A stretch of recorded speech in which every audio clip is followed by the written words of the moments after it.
social media, through the social universe, and in many cases, the secrets of the universe itself.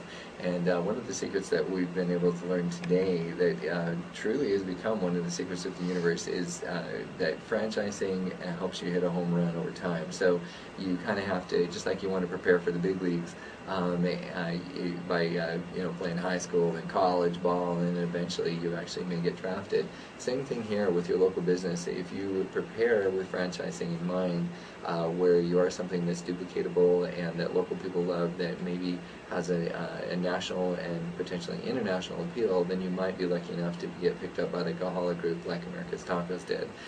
So Dana, tell us a little bit about, now that America's Taco Shop has been adopted by you, what types of advertising? We talked a little bit about the social media, but there's so much involved in a complete advertising program to help get those restaurants known, both from the standpoint of business to business, who's going to invest and buy a franchise, but also once the franchise is there, how do you get the word out about that locally and nationally?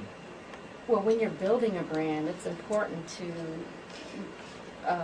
make sure other people are talking about you. Mm-hmm. And that's why PR efforts are so important in the very beginning of building a brand. What other people say about you is much more important than what you say about yourself. Sure. And absolutely. So with that in mind, we do rely on a PR firm here locally that helps get the word out. Eventually we'll go to a national PR firm when we get more stores outside of Arizona. Uh-huh.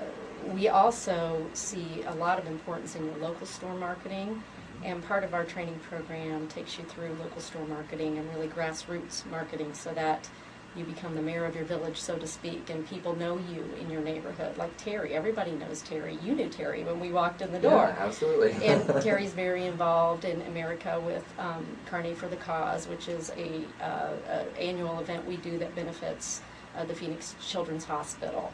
And he and America have been involved with that nonprofit for a long time. So getting involved in your community is very important, and we teach you how to do that. And then eventually, at some point, when we're big enough where national commercials and national campaigns make sense, then we go into that arena. That's great. And kind of going along those lines, that the Kahala Group is really good, obviously. I mean, who hasn't heard of Cold Stone Creamery? Who hasn't heard of Great Steak and Potato?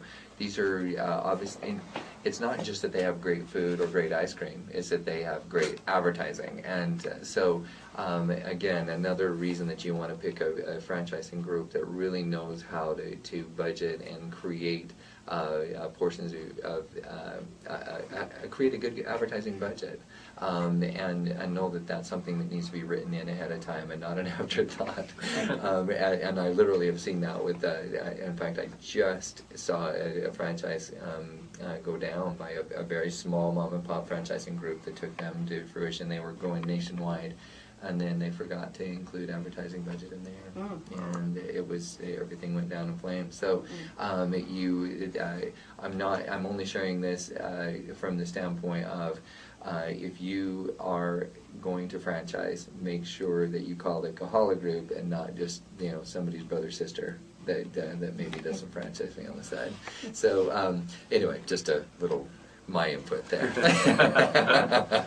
And then I think too that even though developing a franchise, you are going to have a lot of the weight taken off your shoulders.